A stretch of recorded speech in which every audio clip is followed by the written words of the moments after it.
একটা সমাবেশের ব্যবস্থা আল্লাহ তাআলা করবেন। দুনিয়ার ভিতরে ওয়াজ হলে, মাহফিল হলে কিংবা অনুষ্ঠান হলে একজন প্রধান অতিথি থাকেন, একজন সভাপতি থাকেন।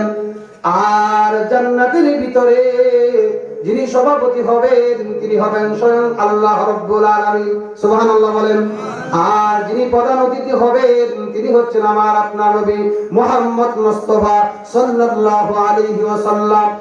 আর বিশেষ অতিথি হিসাবে উপস্থিত থাকবেন হযরত দাউদ আলাইহি ওয়াসাল্লাম।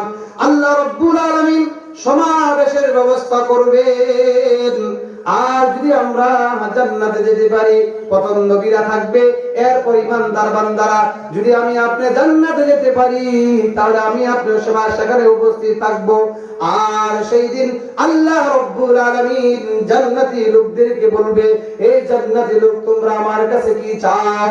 জান্নাতে আসার পর তোমরা আমার কাছে কি চাও বলো।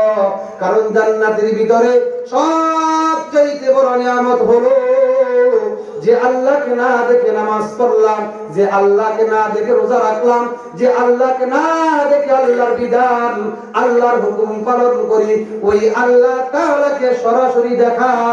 এর চাইতে বড় নিয়ামত জান্নাতের মধ্যে আর কি হবে না। হযরত সুহাইল রাদিয়াল্লাহু তাআলা আনহু থেকে বর্ণিত, তিনি বলেন আল্লাহর নবী ঘোষণা দিয়েছেন জান্নাতের ভিতরে আল্লাহ যখন মানুষকে জান্নাতে দিবে, মানুষ যখন জান্নাতে যাবে, জান্নাতে যাওয়ার পর আল্লাহ বলে, ও বান্দারা তোমরা কি চাও? জান্নাতে লোক বলবে, রব্বুল আলামিন আপনি আমাদেরকে জান্নাত দিয়েছেন, জান্নাতের নিয়ামত দিয়েছেন, আর কি চাই?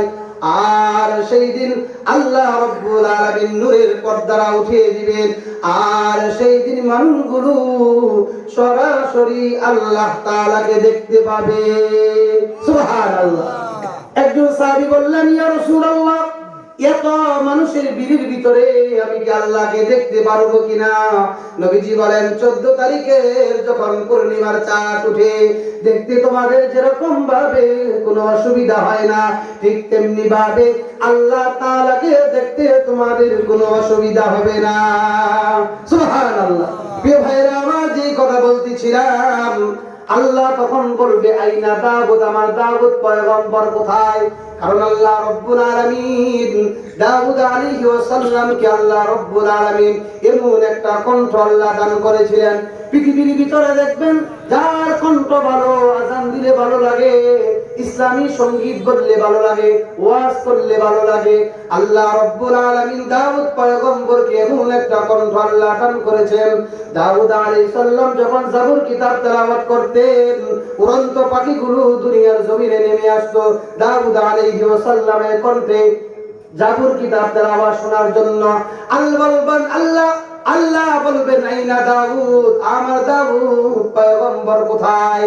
দাউদ বলে, রব্বুল আলামিন আমি উপস্থিত হয়ে গেলাম। আল্লাহ বলবেন, জান্নাতের ভিতরে আজকের দিনে তুমি জান্নাতি লোকদেরকে কোরআন তেলাওয়াত করে শোনাও। প্রিয় ভাইরা আমার, দাউদ আলাইহিস সালাম জান্নাতের ভিতরে মানুষগুলোকে জান্নাতের ভিতরে কোরআন তেলাওয়াত করে শোনাবেন। তিনি বলবেন, তাহা মা আনজালনা আলাইকাল কুরআনা লিতাশকা, সূরাতুত তাহা তেলাওয়াত করে শোনাবেন। আল্লাহ রাব্বুল আলামিন দাউদ পয়গম্বরকে একটা কণ্ঠ দিয়েছিল। আর জান্নাতের ভিতরে দাউদ পয়গম্বর যখন কোরআন তেলাওয়াত করবেন, একটা কণ্ঠ থেকে একটা নয়, দুইটা নয়, 72টা কণ্ঠে কোরআনের তেলাওয়াতের আওয়াজ বের হবে। জান্নাতের ভিতরে মানুষগুলো কোরআন তেলাওয়াত শোনার পর হেলতে থাকবে, দুলতে থাকবে, হেলতে থাকবে, দুলতে থাকবে। একটা পর্যায়ে মানুষগুলো দাউদ পয়গম্বরের কণ্ঠস্বর তেলাওয়াত শোনার পরে বেহুশ হয়ে যাবে। আল্লাহ হুঁশ ফিরিয়ে দিবেন। আর আল্লাহ বলবেন, ও জান্নাতি লোক, আজকের দিনে তোমাদের আর কি চাওয়া আছে বলো। জান্নাতীরা বলবে, রব্বুল আলামিন দাউদ পয়গম্বরের উপরে আল্লাহ আপনি কোরআন নাযিল করেন নাই, আপনি কোরআন নাযিল করেছেন নবীজির উপরে। আজকের দিনে আমরা মুহাম্মাদের থেকে কোরআন তেলাওয়াত শুনতে চাই। আল্লাহ বলবে, ও আমার বন্ধু কোথায়? জান্নাতি লোকদেরকে আপনি কোরআন তেলাওয়াত শোনান।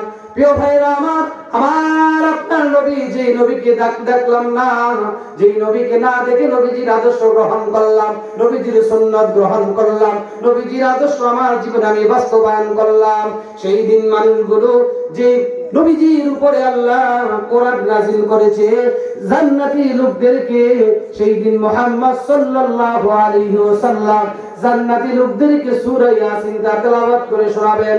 প্রিয় ভাইরা আমার, এই সূরা ইয়াসিন কেউ যদি একবার পড়ে 10 বার কোরআন খতম দিলে যে সওয়াব হয় আল্লাহ এই সওয়াব দান করে দেয়। শুধু তা নয়, কোন মানুষ যখন মৃত্যু শয্যায় পড়ে যায়, মৃত্যুর জন্য ছটফট করতে থাকে, আমার আপনার নবী বলেছেন ওই ব্যক্তির পাশে বসে যদি সূরা ইয়াসিন তেলাওয়াত করে আল্লাহ রাব্বুল আলামিন তার মৃত্যুর যন্ত্রণাকে আল্লাহ সহজ করে দেয়। প্রিয় ভাইরা আমার, আমার আপনার নবী যে নবীর উপরে আল্লাহ কোরআন নাযিল করেছেন, সেই নবী জান্নাতি লোকদেরকে ইয়াসিন ওয়াল কুরআনিল হাকীম তেলাওয়াত করে জান্নাতি লোকদেরকে শোনাবেন। দাউদ আলাইহিস সালামের একটা কণ্ঠ থেকে 72টা কণ্ঠ বের হয়েছিল, আর আমার আপনার নবীর জবান থেকে কতগুলো কণ্ঠ বের হবে আল্লাহ ছাড়া পৃথিবীর কেউ জানে না। কারণ যে নবীর উপরে আল্লাহ কোরআন নাযিল করেছেন ওই রাসূলের জবান থেকে কোরআন তেলাওয়াত শুনতে পাওয়া, এটা আল্লাহ তাআলার বড় নিয়ামত, ঠিক কিনা বলেন? প্রিয় ভাইরা আমার, জান্নাতি লোকরা নবীজির কোরআন তেলাওয়াত শোনার পরে হেলতে থাকবে, দুলতে থাকবে, একটা পর্যায়ে বেহুশ হয়ে যাবে, আল্লাহ তাআলা হুঁশ ফিরিয়ে দিবেন। আর জান্নাতীরা লোকরা আল্লাহ বলবেন, ও জান্নাতি লোক, দুনিয়ার ভিতরে তোমরা আর কি চাও?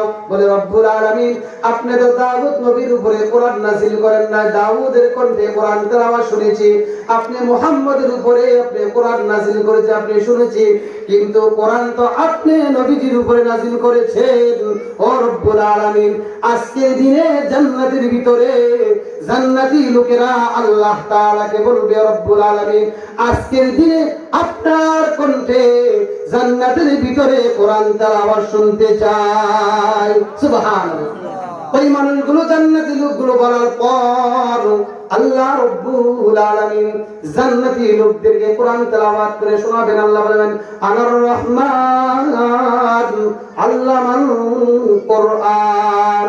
প্রিয় ভাইরা আমার, জান্নাতের ভিতরে আল্লাহ রাব্বুল আলামিন জান্নাতি লোকদেরকে কোরআন তেলাওয়াত করে শোনাবেন। তবে ওই সমস্ত যে মানুষগুলো দুনিয়ার ভিতরে কোরআন পড়তো, কোরআন ওয়ালার সাথে সম্পর্ক ছিল, আলেমের সাথে সম্পর্ক ছিল, সন্তান কোরআনে হাফেজ হলো, নাতিদা হাফেজ হলো, কিন্তু কোরআনে হাফেজের সাথে সম্পর্ক হয়ে যাওয়ার কারণে হতে পারে আল্লাহ রাব্বুল আলামিন মৃত্যুর পরে সেই উসিলা আপনাকে জান্নাত দান করে দিব। সুবহানাল্লাহ। এজন্য কোরআন পড়বেন, কোরআনের তেলাওয়াত করবেন, দুনিয়াতে তেলাওয়াত করবেন, জান্নাতের ভিতরে নবীজির কাছ থেকে, জান্নাতের ভিতরে নবীজির কাছ থেকে কোরআন তেলাওয়াত শুনতে পাইবেন। এইজন্য কোরআন তেলাওয়াত করা দরকার আছে না নাই? কোরআনের মাদ্রাসার সাথে সম্পর্ক হওয়ার দরকার আছে না নাই? এইজন্য একটা সময় ছিল মানুষ মনে করতো আলেম হয়ে কি করবে, মানুষের বাড়িতে দোয়া করবে, চলবে, এটা মানুষের ধারণা ছিল। এই ধারণা এখন পাল্টে গেছে। কোরআনে হাফেজ না খেয়ে নাই,